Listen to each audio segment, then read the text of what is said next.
मोदी सरकार ने कानून लाकर चीफ जस्टिस ऑफ इंडिया को बाहर किया। सरकार ने समिति की बैठक बुलाई।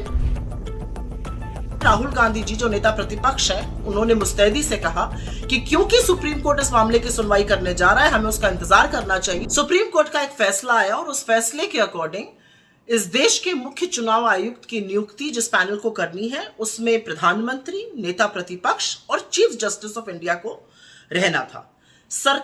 मोदी सरकार ने कानून लाकर चीफ जस्टिस ऑफ इंडिया को बाहर किया और मोदी जी के पसंदीदा मंत्री, प्रधानमंत्री के पसंदीदा मंत्री उसमें रहेंगे, प्रधानमंत्री खुद रहेंगे और नेता प्रतिपक्ष रहेंगे। इसके खिलाफ सुप्रीम कोर्ट में एक याचिका दायर हुई। सुप्रीम कोर्ट उस याचिका पर 19 तारीख को सुनवाई करने वाला था, लेकिन आनन फानन में सरकार ने समिति की बैठक बुलाई इस फैसले को करने के लिए। समिति की बैठक में राहुल गांधी जी जो नेता प्रतिपक्ष है, उन्होंने मुस्तैदी से कहा कि क्योंकि सुप्रीम कोर्ट इस मामले की सुनवाई करने जा रहा है, हमें उसका इंतजार करना चाहिए और इस बैठक को लंबित कर देना चाहिए, स्थगित कर देना चाहिए।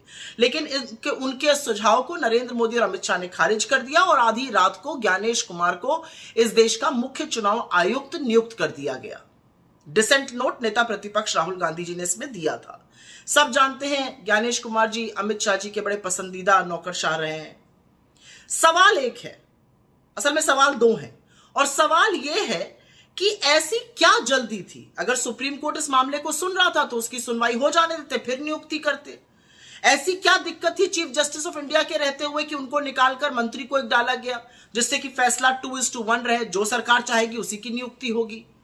और तीसरी सबसे बड़ी बात यह है कि chief justice of India CBI director की नियुक्ति वाले पैनल में रहेगा, लेकिन चीफ इलेक्शन कमीशन या इलेक्शन कमीशन के पैनल में नहीं रहेगा। यह कहां का न्याय है? जिस इलेक्शन कमीशन पर, जिस चुनाव आयोग पर, जिस मुख्य चुनाव आयुक्त पर इस देश में निष्पक्ष चुनाव कराने की जिम्मेदारी है, उसमें नहीं रहेंगे। क्यों नहीं रहेंगे भाई? इससे क्या आपको कुछ अटपटा सा, अजीब सा नहीं लगता है? मुझे तो लगता है।